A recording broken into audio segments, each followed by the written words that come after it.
وَإِمَّا يُنْسِيَنَّكَ الشَّيْطَانِ کچرته تانا شیطان ویر کم فلا تقعد مکین بعد الذکرى پس لدی چرپویات سو مع القوم الظالمین. طالبانو ورونو نبی علیہ السلام باندې سهو و نسیان راځي که نه راځي؟ و طالبانو هر هغه شی چې تر تبلیغ و دعوته پورې تړاو لري په غشي کې په نبی علیہ السلام نسیان نه راځي. کرام سی لږ زمانه الله طرف نه بیرته تنبیه راځي چې باید هغه ورسول سي. او په نورو اشیاو کې خو طالبانو په نبی علیہ السلام باندې نسیان راځي. د بخاري حدیث ته د ذوالیدین حدیث نبی علیہ السلام 4 رکعاته مونځ یې ورې 2 رکعاته غصه مو په غوره جماعت کې راغی داسې لاسونه کېښودل د سم لاس ټول صحابه ووتل. ذوالیدین ورته ویلي نبی علیہ السلام خسرت صلاتهم ام نسیت ویر دي سو که لنډ سو مونځ. نبی علیہ السلام ورته ویلي نه داسې وایي د نه داسې غصه نه داسې وایي د نه داسې. بیا نبی علیہ السلام لږ ځان سره فکر وکړو مشران صحابه و هغوی ډارېدل داسې ورخطاو نبی علیہ السلام کې خو ډېر هیبت پوښتنه یې ترنه وکړله وایي د ذوالیدین رښتیا وایي وایي و نبی علیہ السلام بېرته راغی 2 رکعات یې پوره کړه. ډېر جنجال هم د خبرې په منځه کې وسولې.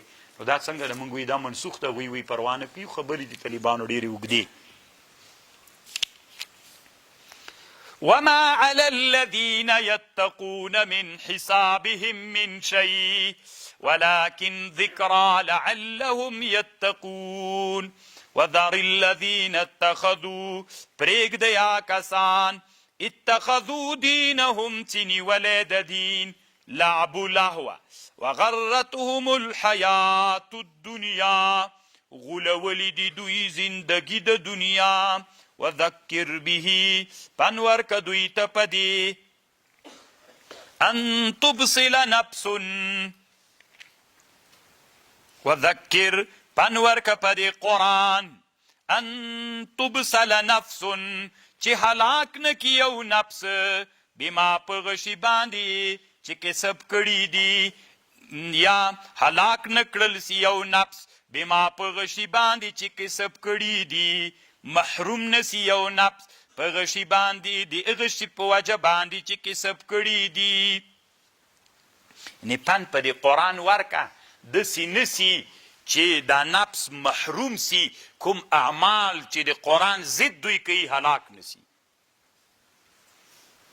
لیس لها من دون الله ولی ولا شفیع وان تعدل كل عدل لا يؤخذ منها وإن تعدل كتفدية ورکی دی نفسنا كل العدل هر فدیه یعنی یو نفس چې ګناهګار سو کته بیا دی نفس نه فدیه ورکی کل عدل یعنی ټول په توان وسره فدیه ترنه ورکی. لا يؤخذ منها اولئک الذین ابلسوا داغه کسان دي چې دوی هلاک کړل سوي دي محروم کړل سوي په سبب د دوی د اعمالو. لهم شراب من حمیم وعذاب الیم بما كانوا يكفرون. قل ارتوایا ان ادعو من راوبلو بغیر د الله نه هغه بوتان ما لا ينفعنا چې مونږ ته نفع نه رسوي ولا يضرنا او مونږ ته ضرر نه رسوي. که عبادت وکړو نفع نه رسوي که یې ونه کړو تاوان نه راته رسوي. ونرد على اعقابنا او مونږ بیرته رد سو په پونده باندې شاته. اذ هدانا الله پس لدی چې الله مونږ ته هدایت وکړ. کالذي لکه هغه سړی یعنی دوی مونږ ته وایي چې تاسې بیرته له اسلام نه راوګرځېږئ ګمراهان سئ. نو مونږ دغه بوتانو عبادت وکړو چې مونږ ته نه نفع او نه ضرر رسولی شي او بیرته په پوندو وګرځېږو.